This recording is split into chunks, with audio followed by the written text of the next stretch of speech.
Hey, what's up, y'all? I am here again with some more content for you to close out the 2016 locker content. Even though I know that as I'm recording this, it is January the 3rd. Actually, no, it's still technically January the 2nd. Um, but still, this is my the closeout of my 2016 block. And basically what I'm going to do is I'm going to format this particular wrap up in the form of a story time. Because I'm going to tell you um,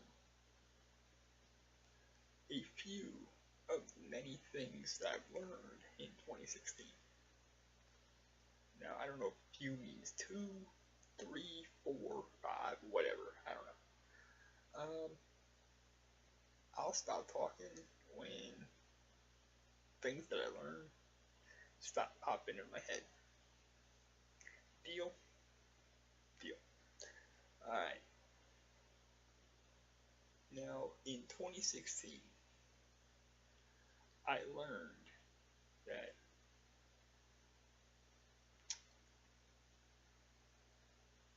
anybody that says your best is always and will always be good enough is full of shit. Now, before anybody slams me for having such a pessimistic view of it, hear me out. I was at a job for 6 years. I literally made it 6 years and almost 2 months. Matter of fact, I was a day short of 6 years and 2 months.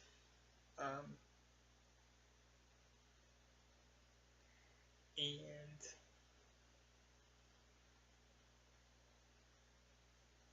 nothing that I ever did seemed to be good enough for them. They would tell me to fix one thing, I would. Then they tell me to fix this, I would. And then tell me. It seemed like I always had to fix something about my performance. So eventually, I stopped giving a shit and just did what I do at my own pace, at my own speed, you know, and more customers got helped that way, you know. Less things got fucked up me doing it my own way than it was keeping the things that they were saying to me in the back of my head as I was doing all that shit was still going around in the back of my head. But eventually, I got let go because I wasn't hitting their standards. I can't remember now because it's been a while what exactly their standards were, but I was busting my ass, and I never took breaks. I never, well, I shouldn't say I never took unscheduled breaks. I never took unscheduled breaks. I never used idle time. Um, well, almost never. There was a few times that I had used idle time to like finish out some paperwork, but other than that, I never really used idle time all that much. You know, and I was always on the phone. I felt like I was good to people.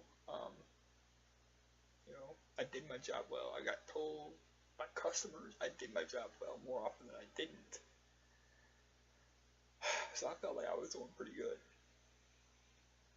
And as my monthly reviews were coming in, my supervisor, my direct supervisor, was telling me, "Hey man, I'm liking these stats, man. You know, because he gets the reports every week. Liking these stats, you need to bring this up a little bit. You need to kind of work on this a little bit, and you're good. Otherwise, you're good." Okay, cool. You know, me and him had a good rapport. We were, you know, working together well. He pretty much had an open door, so if I had questions for him, I came to him, and I kept a line to him open um, every night I worked that he was in. That way, if I had questions, I didn't have to waste time waiting for um, fucking um, uh, the CS3s, because those motherfuckers would rather kill you than help you. Um, so when it was ever possible, I always went to him, and it seemed to work out that way. Well, the suits, they don't like me too much. And they didn't like me because I stood up for myself. I learned to advocate for myself eventually and say, this is what I need. This is going to help me to do my job better. And basically, there is a law, the Americans with Disabilities Act, that says it's a reasonable accommodation. You have to do this for me. I never brought that out on them, but guys, they fought me on everything. Every little thing they fought me on. It was just, my last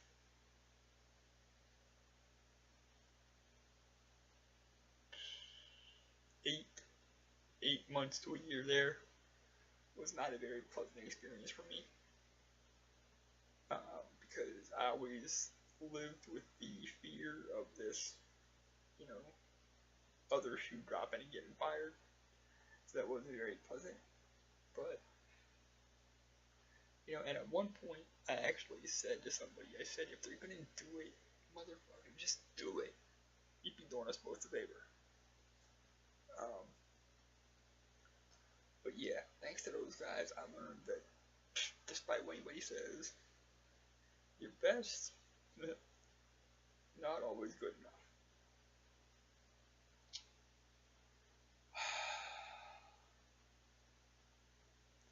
Another thing I learned is that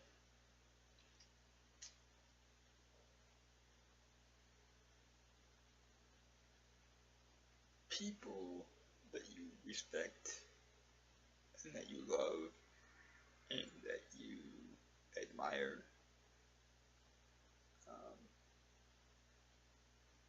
will sideswipe you when you're not looking and not think twice about it.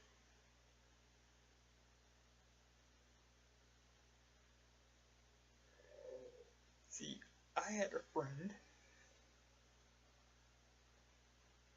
We don't talk as much as we used to just because of the way things kind of ended. Not her, well, I guess it was her choice, but my choice not to talk to her as much. Just because of what was said to me.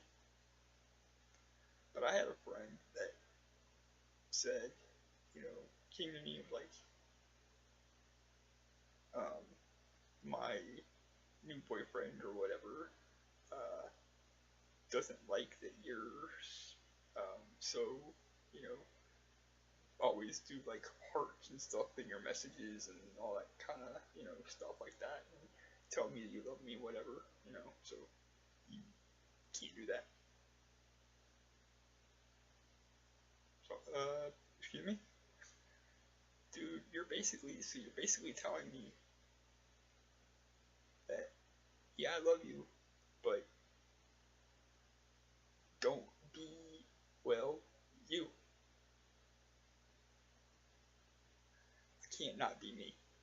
It's who I am. It's ingrained in me. It's so ingrained in me that sometimes, even when I'm talking to guys, I put hearts in their stuff because I'm just so used to doing it.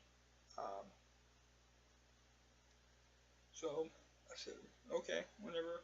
And I haven't had a more than 3-word conversation with her since. And that was hurtful to me. Because I liked her. I thought I could talk to her. Thought she could talk to me. There was no, I was no threat to whatever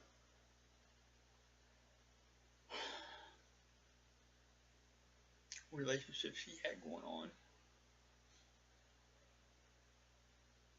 But apparently, I can be me, just not around people's significant others. So, yeah. I'm either going to be me, my authentic self, 100% of the time around everybody, or we're not going to be friends anymore. It's just that simple.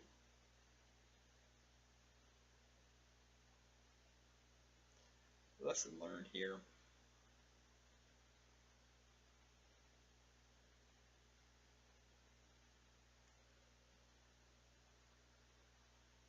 That's not a friendship that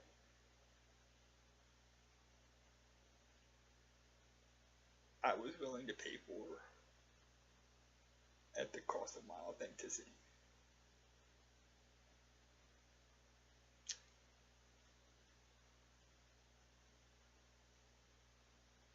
Never have, never will. Never should have been asked to do so. But shit happens.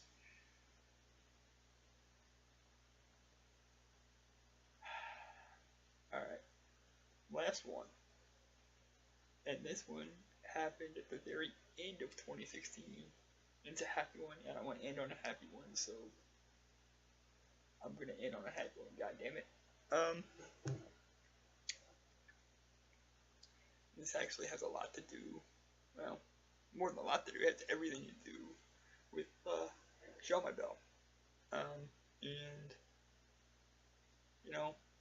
she kind of went away for a little bit. Didn't know why.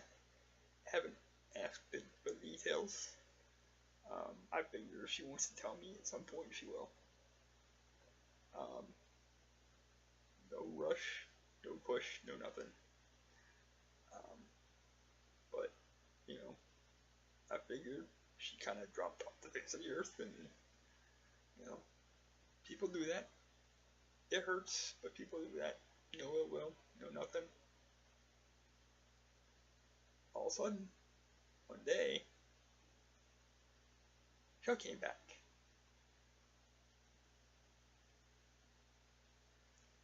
And I haven't missed a day of talking to her since. And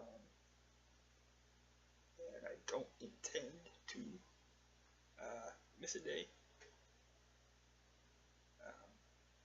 Even if she should happen to disappear again, I would hope that she kind of tells me this time, and that I can find out a place to find her, because, yeah, living without her for the last 3 years has kind of sucked. But she's back. I couldn't be more over the moon, and the lesson learned here is something I always say, but I never understood until now. No matter how far you go,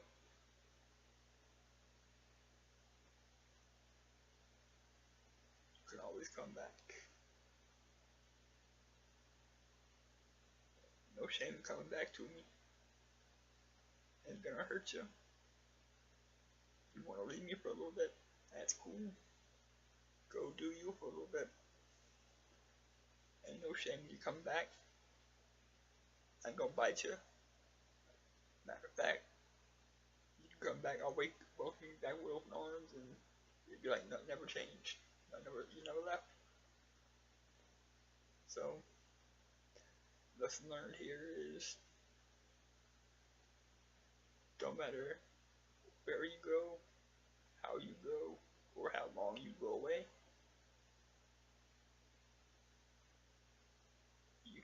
always, always, always come back.